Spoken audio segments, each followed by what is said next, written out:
भारत रत्न बाबा साहब भीमराव अंबेडकर का इस तरह से नाम लेना होगा।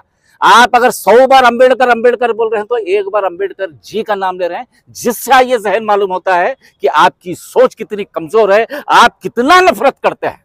यहाँ पर एक तलीपार हमारे इस देश का सब हमारा, ये हमारी बदकिस्मती है, ये हमारा बदकिस्मती है कि हमारा देश का यूनियन मिनिस्टर जो तलीपार है, आज वो बाबा साहब अंबेडकर के संविधान पे शपथ लेकर यूनियन मिनिस्टर बनता है और उनको जो है वहां पर अवमान करने का काम पार्लियामेंट में करता है और सफाई देने के लिए।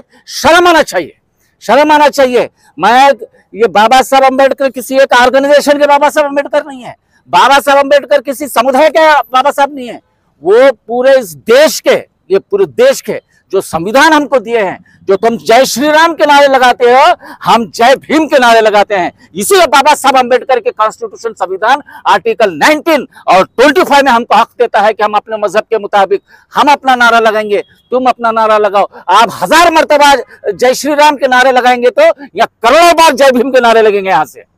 ನಿನ್ನೆ ಏನು ಸಂಸತ್ ಭವನದಲ್ಲಿ ಈ ಗಡಿಪಾರಾದಂಥ ತಡಿಪಾರ ಅಮಿತ್ ಶಾ ಬಾಬಾ ಸಾಹೇಬ್ ಅಂಬೇಡ್ಕರ್ ಬಗ್ಗೆ ಏನು ಅವಹೇಳನಕಾರಿಯಾಗಿ ಏನು ಈ ದೇಶದಲ್ಲಿ ಇತ್ತಿತ್ತಲಾಗಿ ಅಂಬೇಡ್ಕರ್ ಅಂಬೇಡ್ಕರ್ ಅಂಬೇಡ್ಕರ್ ಅಂತಕ್ಕಂಥ ಹೆಸರೊಂದು ಫ್ಯಾಷನ್ ಆಗಿದೆ. ಅದೇ ನೀವು ಆ ಅಂಬೇಡ್ಕರ್ ಬದಲಿಗೆ ನೀವು ಭಗವಾನ್ ಹೆಸರು ತೊಗೊಂಡ್ರೆ, ಭಗವಾನ್ ಸ್ಮರಣೆ ಮಾಡಿದ್ರಿ ಅಂದ್ರೆ ಸಾತೋ ಜನ್ಮ ತಕ್ಕ ನಿಮ್ಗೆ ನಿಮ್ಗೆ ಮುಕ್ತಿ ಸಿಗ್ತದೆ, ಸ್ವರ್ಗ ಸಿಗ್ತದೆ ಏನೋ ಅವಮಾನ ರೀತಿಯಿಂದ ಹೇಳಿದಾನ.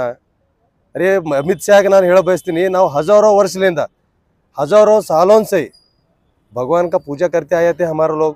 क्या हुआ, बाबा साहब अंबेडकर ಬಂದ ನಂತರನೇ ಈ ದೇಶದ ಶೋಷಿತರಿಗೆ, ಬಹುಜನರಿಗೆ, ದಲಿತರಿಗೆ, ಅಲ್ಪಸಂಖ್ಯಾತರಿಗೆ, ಹಿಂದುಳಿದವರಿಗೆ ಮುಕ್ತಿ ಸಿಕ್ಕಿದ್ದು, ಅವರು ಸ್ವತಂತ್ರವಾಗಿ ಮಾತಾಡೋ ಅಧಿಕಾರ ಸಿಕ್ಕಿದ್ದು, ಮಹಿಳೆಯರಿಗೆ ಅಧಿಕಾರ ಸಿಕ್ಕಿದ್ದು, ಮಹಿಳೆಯರು ಸ್ವತಂತ್ರವಾಗಿ ಬದುಕುವಂಥ ಅಧಿಕಾರ ಸಿಕ್ಕಿದ್ದು ಬಾಬಾ ಸಾಹೇಬ್ ಅಂಬೇಡ್ಕರ್ ಬಂದ ನಂತರ. ಈ ಅಮಿತ್ ಶಾ ನೀನು ಕೂಡ ಈ ದೇಶದ ಪ್ರಧಾನಮಂತ್ರಿ, ಈ ದೇಶದ ಹೋಮ್ ಮಿನಿಸ್ಟರ್ ಆಗಬೇಕಾದ್ರೂ ಕೂಡ ಬಾಬಾ ಸಾಹೇಬ್ ಅಂಬೇಡ್ಕರ್ ಕೊಡುಗೆಯಲ್ಲಿಂದನೇ ನೀನು ಆಗೋದು. ಇಲ್ಲಾಂದ್ರೆ ನೀನು ಎಲ್ಲಾದರೂ ಎಲ್ಲೋ ಹೋಗಿ ಪೂಜಾ ಪಾಠ ಮಾಡ್ಕೋತು, ನೀ ಎಲ್ಲೋ ಒಂದು ವ್ಯಾಪಾರ ಮಾಡ್ಕೋತಿರ್ಬೇಕಾಗ್ತಿತ್ತು. ನೀನು ಸಂಸತ್ತಲ್ಲಿ ಬರೋ ಅವಕಾಶ ಇರಲಿಲ್ಲ ನಿನಗೆ. ಅದಕ್ಕೂ ನೀ ಅಲ್ಲಿ ಬಂದಿದೆ ಅಂದ್ರೂ ಕೂಡ ಅದಕ್ಕೂ ಬಾಬಾ ಸಾಹೇಬ್ ಅಂಬೇಡ್ಕರೇ ಕಾರಣ.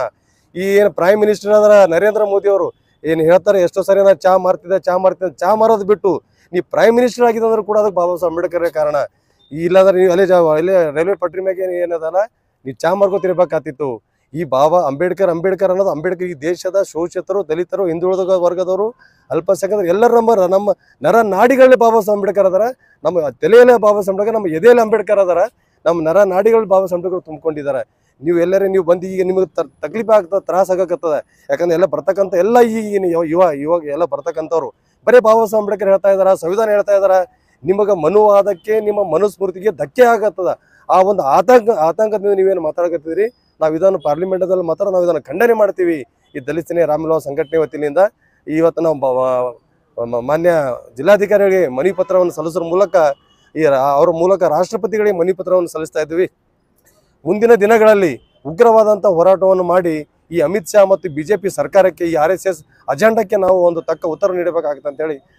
ಗೂಂಡಾ ಅಮಿತ್ ಶಾ ಬಾಬಾ ಸಾಹೇಬ್ ಅಂಬೇಡ್ಕರ್ ಅವರ ಬಗ್ಗೆ ಹಗುರವಾಗಿ ಮಾತನಾಡಿ ಅಂಬೇಡ್ಕರ್ ಹೆಸರು ತಗೊಳಕಿನ ಮೊದಲು ದೇವರ ಹೆಸರು ತಗೊಂಡು ನೀವು ಸ್ವರ್ಗ ಸಿಗ್ತಿತ್ತು ಅಂತ ಹೇಳ್ತದಲ್ಲ, ಇಂಥ ನಾಲಾಯಕರಿಗೆ ನಾನು ಹೇಳ್ತಾ ಇದ್ದೀನಿ, ಏ ಅಮಿತ್ ಶಾ, ನಿನಗೆ ಹಿಡಿದು ತಡಿಪಾರು ಮಾಡೋ ಶಕ್ತಿ ಬಾಬಾ ಸಾಹೇಬ್ ಅಂಬೇಡ್ಕರ್ ಶಕ್ತಿ. ನಿನಗೆ ಗುಂಡಾ ಅಂತ ಹೇಳಿ ಜೈಲಿಗೆ ತಳ್ಳೋದ್ ಶಕ್ತಿ ಬಾಬಾ ಸಾಹೇಬ್ ಅಂಬೇಡ್ಕರ್ ಶಕ್ತಿ. ಇವತ್ತಿನ ನಿನ್ನ ಪ್ರಧಾನಮಂತ್ರಿ ಚಾಯ್ ಮಾರೋನಿ ತಗೊಂಡು ಪಾರ್ಲಿಮೆಂಟ್ನಾಗ ಕುಂದಿರ್ಸಿದ್ರೆ ಬಾಬಾ ಸಾಹೇಬ್ ಅಂಬೇಡ್ಕರ್ ಅನ್ನೋ ಶಕ್ತಿ. ಈ ಅಂಬೇಡ್ಕರ್ ಅನ್ನೋ ಶಕ್ತಿ ಒಂದು ಬರೀ ಹೆಸರಲ್ಲ, ಇಡೀ ಒಂದು ಸಂಘರ್ಷ ಅದ. ಈ ಸಂಘರ್ಷ ಸಾವಿರಾರು ವರ್ಷಗಳಿಂದ ಮನವಾದಿಗಳೇನು ಕುತಂತ್ರ ನಡೆದಿತ್ತು, ಮನವಾದಿಗಳ ಶೋಷಣೆ ನಡೆದಿತ್ತು. ಆ ಶೋಷಣೆಗೆ ಸಾವಿರಾರು ಜನ, ಕರೋಡೋ ಜನ ಏನು ಶೋಷಣೆಗೆ ಒಳಪಟ್ಟು ನರ್ತನೆ ಅನುಭವಿಸ್ತಾ ಇದ್ರು, ಅಂಥವ್ರಿಗೆ ನ್ಯಾಯ ಕೊಡಿಸಿದಂಥ ವ್ಯಕ್ತಿ ಬಾಬಾ ಸಾಹೇಬ್ ಅಂಬೇಡ್ಕರ್. ಎಲ್ಲರಿಗೂ ಇವತ್ತಿನ ಧ್ವನಿ ಇಲ್ಲದವ್ರಿಗೆ ಧ್ವನಿ ಆಗಿರ್ತಕ್ಕಂಥ ಶಕ್ತಿ ಅಂದ್ರೆ ಬಾಬಾ ಸಾಹೇಬ್ ಅಂಬೇಡ್ಕರ್. ಯಾರ ಶಕ್ತಿ ಏನಾರ ಅಂಥವ್ರ ಭಾಗದಾಗೂ ಬಾಬಾ ಸಾಹೇಬ್ ಅಂಬೇಡ್ಕರ್ ಅವ್ರು ಧ್ವನಿ ಎತ್ತಿದ್ದಾರೆ. ಈ ದೇಶದ ಪ್ರತಿ ಪ್ರಜೆಗೆ, ಇಡೀ ಸಮಾಜದ ಒಂದು ಕಟ್ಟಕಡೆ ವ್ಯಕ್ತಿಗೂ ನ್ಯಾಯ ಸಿಗ್ತದೆ ಅಂದ್ರೆ ಬಾಬಾ ಸಾಹೇಬ್ ಅಂಬೇಡ್ಕರ್ ಕೊಟ್ಟಿರ್ತಕ್ಕಂಥ ಭಾರತದ ಸಂವಿಧಾನದಿಂದ. हम यहाँ पर आए हैं, परसों जो अमित शाह ने बाबा साहब अम्बेडकर के ताल्लुक़ से कहा, एक यूनियन मिनिस्टर होने के बावजूद ऐसी बात कही जो कईयों लोगों के दिलों को ठेस पहुंची है, जिसका हम लोग कंडम करते हैं।